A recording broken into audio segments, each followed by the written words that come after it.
Varování. Následující video není vhodné pro slabší povahy, protože obsahuje záběry ze hry League of Legends a můj zpěv. League of Legends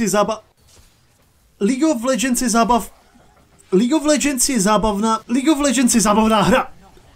Dobře, beru zpátky. Hraní League of Legends je jako řízení autobusu. Zastřízlivé nesnesitelný.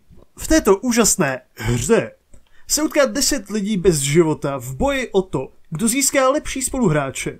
Po několika dlouhých a humorných minutách vám většinou dojde, že vy jste to rozhodně nebyli. Vlastně požitek z hraní této hry by šel přirovnat ke zvěrstvům druhé světové války.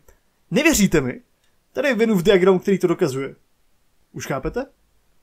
League of Legends je známo díky dvou věcem. Jednak svý toxic komunitě a druhá k svým zdánlivě nekonečným a širokým výběrem postav. Z tohoto zdánlivě nekonečného champoolu si můžete zahrát kozatou zrsku, anebo kozatou rybu, která může být shodou okolností také kozatá zrska.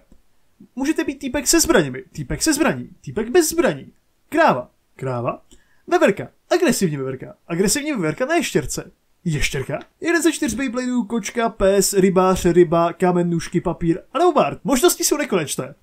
Ještě by se hodilo zmínit linky, na kterých se tyto jedinečné a velice osobité postavy dají hrát. Za prvé, top. Top je linka pro všechny milovníky singleplayer her a farming simulátorů, totiž 90% hry strávíte farmením minionů a stěžováním si na toho zpropadenýho šlechtičuráka, co proti vám piknul vejnu. Za druhé, mid. Mid je linka, která má asi největší dopad na celou hru. A přesně proto je na vaší midlince Epic podtržítko Pepik 607, co má 10 smrtí už v 2. minutě hry. Ale to nevadí, protože váš tým scaluje. Sice nevím, jak vy scalujete zpátky Nexus na 100% životů, ale jo. Za třetí, ADC. ADC, neboli Attack Damage Carry, není role, ale definice absolutního masochismu. Máte totiž horší damage než jakýkoliv assassin nebo mák. A ještě k tomu máte životu asi jako polomrtvá autem 8x přijetá kočka. Za čtvrté, support. Zde je popis support role od Scotta Falka. Supports are bitches and only bitches play them. A přesně proto je to moje nejoblíbenější role. Za páté, jungle.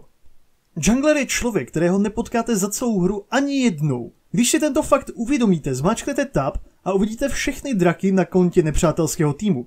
Potom jenom do chatu napíšete 2 magická slůvka a radši se rozhodnete kapitulovat.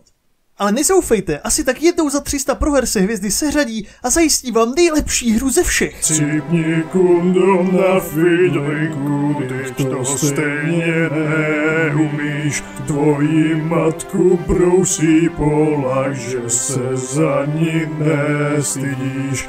Na fidlinku. Každopádně, až se vám v LoLku začne aspoň trochu dařit a budete mít dokonce 2 výhry po sobě, tak se Riot rozhodne vynerfovat vám do země vaši oblíbenou postavu, anebo ještě hůř ji reworknout. Někdy líp a někdy zas hůř. V ten moment si uvědomíte, že je čas jít se zabít, protože jste do této hry zainvestovali tolik času a peněz, že to už ani zdravý není. Nebo můžete odinstalovat tuto bohem zapovězenou hru a jít se co cielezovat ven. Krutý osud, já vím, ale pořád lepší než hrát o tu.